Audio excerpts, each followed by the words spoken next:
Բարև։ Կավճի դարաշրջանի Արկտիկան 72 միլիոն տարի առաջ։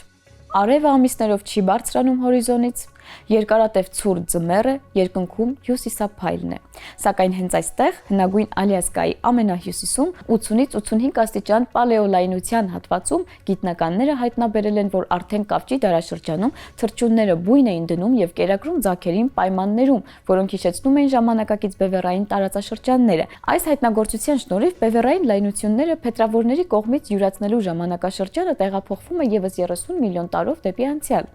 Ալյասկայի համալսարանի թանգարանի հնեաբանների թիմը ուսումնասիրել է Պրինս Կրիկ երկրաբանական ֆորմացիայի նստվածքները, որոնք գրեթե 73 միլիոն տարեկան են։ Այս նստվածքներում պահպանվել են թռչունների տասնյակ քարացուկ մնացորդներ, խոսքը ոչ միայն հասուն թռչունների, այլև ճտերի ու ձվերում եղած սաղմերի մասին է, ինչը այդ տարածքներում բնադրման ուղիղ ապացույց է։ Մինչ այս հայտնագործությունը հնագույն բևեռային թռչուններ էին համարվում երիտասարդ պինգվինները, որոնք բնակվել են անտարկտիկական Սեյմուր կղզում 40-ից 46 միլիոն տարի առաջ, այսինքն դինոզավրերի անհետացմանը հաջորդած դարաշրջանում, սակայն Պրինս Կրիկ ֆորմացիան վերաբերում է ուշ կավճին դինոզավրերի դարաշրջանի վերջին ակտին։ Այս ժամանակահատվածում դինոզավրերի կողքին ապրում էին նաև իխտիոռնիստներ, գեսպերոռնիստներ ու թռչուններ, որոնք մոտ էին ժամանակակիցներին եւ արդեն սկսել էին երկինքն իրենցով անել։ Գիտնականների հատուկ ուշադրությանն են արժանացել 14 ոսկոր, որոնց մակերևույթը հուշել է, որ դրանք պատկանել են սաղմերի կամ նոր ձվից դուրս եկած ճտերի։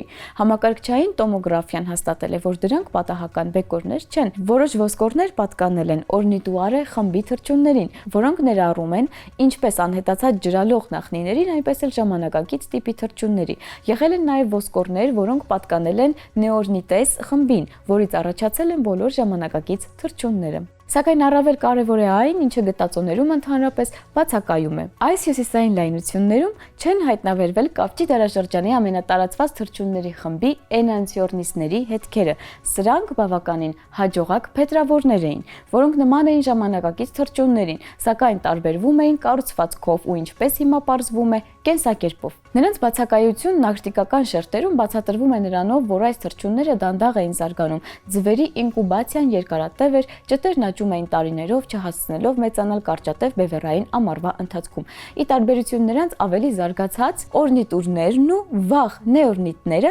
արագ էին աճում, արագ սերունդ էին թողնում ու հասցնում էին ժամանակին թռչել հեռանալ։ Հաշվի առնելով ուշ կավճի դարաշրջանի Արկտիկայի խիստ պայմանները, պարբերական ցրտահարություններով, ձյան տեղումներով ու բևեռային գիշերներով գիտնականները եկել են եզրակացության, որ այստեղ բնակվող թռչունները ամենայն հավանականությամբ սեզոնային միգրացիա են իրականացրել, այսինքն արդեն այն ժամանակ գոյություն ուներ հնագույն չուն։ Գարնանը թռչունները ուղևորվում էին հյուսիս, բնադրում մեծացնում ձագերին, ապա ձմռանը չվում հարավ։ Դրա շնորհիվ այս հայտնագործությունը թռչունների սեզոնային միգրացիայի հնագույն հաստատումն է։ Կենսաբանական եզրակացություններից բացի այս հետազոտությունը փոխում է մեր պատկերացումները այն մասին, թե ինչպես են թռչունները կենդանի մնացել կավճի դարաշրջանի մասսայական անհետացման ընթացքում։ Արագ ադապտացման ընդունակ զարգացած տեսակներն արդեն կավճի դարաշրջանում առավելություն ունեին էքստրեմալ լայնությունների յուրացման հարցում։ Սա կարող էր առանցքային դեր խաղալ նրանում, թե ինչու հենց նրանք ոչ թե բազմաթիվ, այլ հնագույն տեսակներ դարձան բոլոր ժամանակակից փետրավորների նախնիները։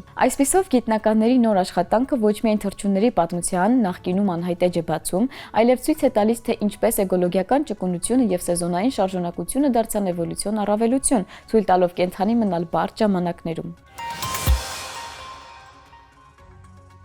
Պատկերացրեք դրոն, որը ոչ թե ուղղակի նստում է գետնին, այլև վայրեջք է կատարում անմիջապես անիվների վրա ու շարունակում շարժումը, առանց դադարի կամ ռեժիմի փոփոխության։ Ծանոթացեք Atmo անունով տրանսֆորմերի հետ, որը ստեղծել են Կալիֆոռնիայի տեխնոլոգիական ինստիտուտի ինժեներները։ Atmo ռոբոտը հիբրիդային մեքենաների զարգացման նոր փուլ է։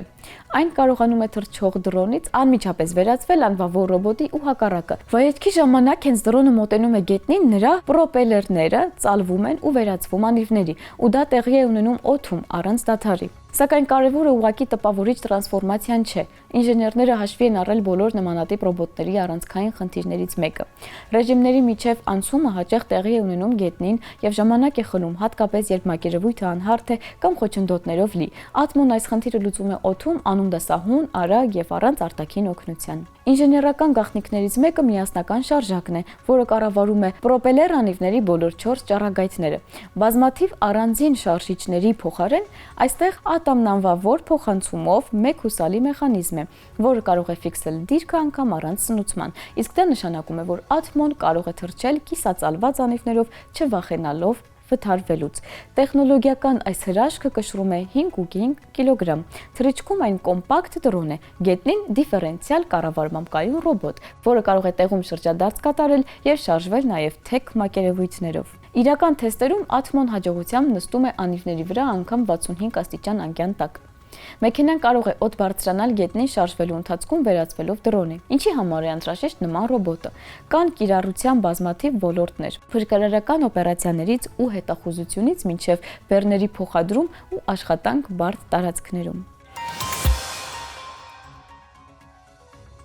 Այս շաբաթվա գիտական տերմինը Յունգի գիտափորձն է կամ կրկնակի ճեղքով գիտափորձը։ Գիտափորձի դասական տարբերակում լույսի աղբյուր հանդիսացող սարքի դիմաց դրված է անթափանց խոչընդոտ, երկու ուղղահայաց ճեղքով, իսկ խոչընդոտի հետևում էկրան է։ Լույսի աղբյուրի ինտենսիվությունը նվազեցվում է մինչև առանձին ֆոտոններ արձակելը։ Ֆոտոններն անցնում են ճեղքերով ու արտացոլվում էկրանի որևիցե կետում։ Տարօրինակությունը սկսվում է այն ժամանակ, երբ ֆոտոնների քանակը շատ է։ Այդ դեպքում էկրանի վրա հայտնվում է ոչ թե երկու լուսավոր ուղղահայաց գիծ յուրաքանչյուր ճեղքի դիմաց, ինչը կնշանակի, որ յուրաքանչյուր ֆոտոն անցնում է կամ մի ճեղքով կամ մյուսով, այլ ինտերֆերենցիոն պատկեր լուսավոր ու մութ հատվածների հաջորդականությամբ։ Նույնը ստացվում է նաև այլ մասնիկներով, մասնավորապես էլեկտրոններով գիտափորձն անցկացնելիս։ Գիտափորձի արդյունքների ուշադիր վերլուծության արդյունքում ստեղծվում է տպավորություն, որ մինչև էկրանին հասնելը մեկ ֆոտոնն անցնում է ոչ թե մեկ ճեղքով, այլ երկուսով միաժամանակ, ինտերֆերենցիայի մեջ մտնելով ինքն իր հետ։ Մաթեմատիկորեն դա նշանակում է, որ ֆոտոնի